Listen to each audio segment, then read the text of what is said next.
Serpent super rare, épisode 4, queue plate et dents de lézard. Aujourd'hui, j'ai un dernier serpent du Pacifique à vous montrer qui vit sur une toute petite île de 261 km², Niue. Ayant appartenu à la Nouvelle-Zélande jusqu'en 1974, c'est aujourd'hui un état souverain indépendant qui abrite une population d'un serpent marin unique au monde, l'Atycoda schistorincha. Ne dépassant pas 80 cm, c'est une forme naine dérivée de son plus proche parent, le trichoréier asiatique, l'Atycoda semifasciata. On ne sait pas ce qu'il mange, mais on peut supposer qu'il s'attaque à de petites murènes comme ses cousins.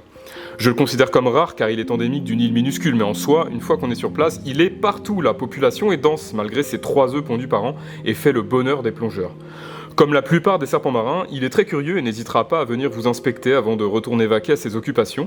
Il est gentil, mais si on l'embête de trop, ça reste un serpent qui peut mordre, et le venin des Laticoda étant très puissant, une morsure sur l'homme pourrait vite tourner à la tragédie, et c'est ce qui a bien failli arriver au chercheur français André Ménez en 1984, alors qu'il étudiait le Laticoda schistorincha dans les eaux peu profondes des lagons de Niue.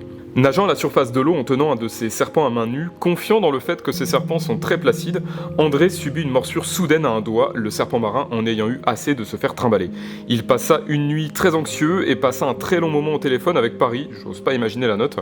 Le lendemain, aucun symptôme ne s'étant manifesté, André comprit qu'il avait eu la chance inouïe de subir une morsure sèche, c'est-à-dire sans venin. Ses collègues chercheurs lui demandèrent s'il avait appelé sa femme, il répondit alors « J'ai pas appelé ma femme, je voulais pas l'inquiéter, j'ai appelé mon laboratoire et dit à mes collègues de continuer mes recherches sur les venins de serpents au cas où je mourrais. » Pendant très longtemps, très peu de photographies de l'espèce étaient disponibles, mais avec l'avènement des appareils photo waterproof, tout un tas de touristes et autres passionnés de plongée nous ont ramené de splendides photographies et vidéos de ce serpent si isolé. Fait absolument incroyable, un spécimen a été pêché en 1909 lors d'une expédition allemande au large de l'île de Tarawai au nord de la Papouasie-Nouvelle-Guinée, soit à plus de 5000 km de son île, et n'a été examiné qu'en 2009.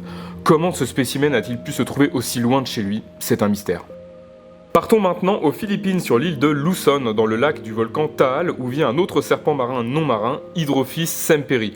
Pour ce qu'on sait, il ne dépasse pas 86 cm, c'est donc un petit serpent, considéré comme rare dans le lac de 268 km². Et oui, le lac Taal est le 3e plus grand lac de l'archipel et fait à peu de choses près la même taille que l'île dont on parlait juste avant. Appelé douhol par les locaux, il est considéré comme un mets délicieux avec une chair épaisse. Décrit en 1881, il fut baptisé ainsi en l'honneur du docteur Carl Semper qui fut le premier à apporter un spécimen au muséum.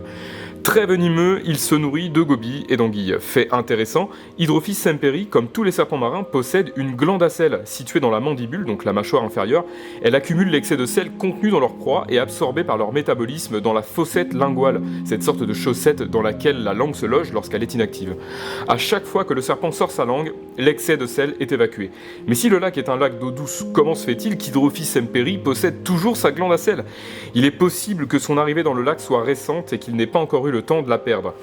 Une autre piste de réflexion, le lac était encore salé en 1600. Et oui, à cette époque, la rivière Pansipit connectait le lac à la mer, mais une éruption du volcan en 1754 boucha le passage et isola le lac, devenant ainsi petit à petit un lac d'eau douce.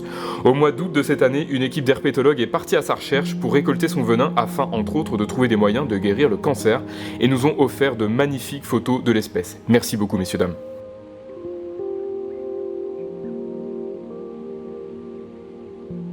Pour finir, je vais vous parler d'un serpent tellement obscur, méconnu et bizarroïde, je suis sûr que même les passionnés ne le connaîtront pas, Iguanognathus werneri. On parle ici d'un genre monotypique, rappelez-vous l'épisode 1, ça veut dire qu'il n'existe aucune autre espèce d'Iguanognathus. Ce nom signifie littéralement mâchoire d'iguane en grec, et vous allez vite comprendre pourquoi, et werneri est le nom que lui a donné son descripteur en 1898, le zoologue anglais Georges Albert Boulanger, en l'honneur du zoologue autrichien Franz Werner, qui rapporta le premier et unique spécimen connu de l'espèce de Sumatra, l'île la plus occidentale d'Indonésie. Ce spécimen était une femelle de 35 cm, on sait qu'il peut donc au moins atteindre cette taille, mais on ne sait même pas dans quel type d'habitat il a été trouvé.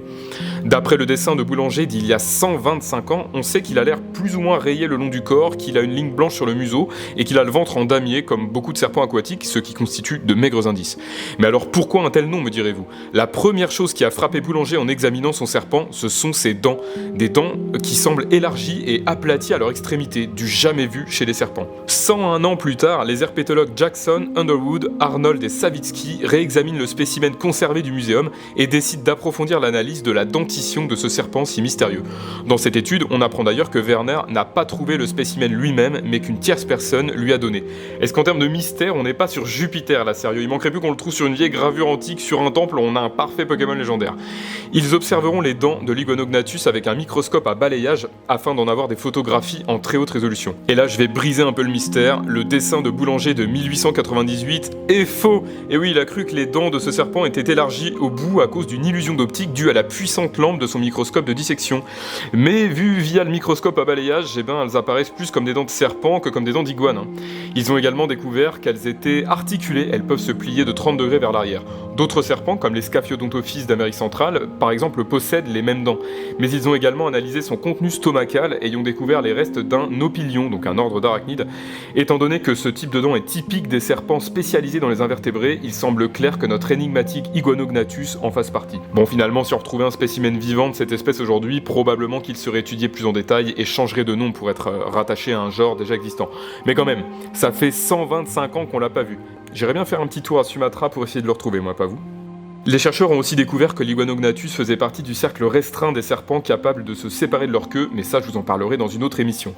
Cet épisode était un peu plus long que les autres, j'espère que vous ne vous êtes pas ennuyés, n'hésitez pas à partager cette vidéo et me mettre un commentaire, ça me ferait super plaisir. N'hésitez pas non plus à vous abonner et mettre la cloche pour ne pas rater les prochaines vidéos. Merci de m'avoir écouté.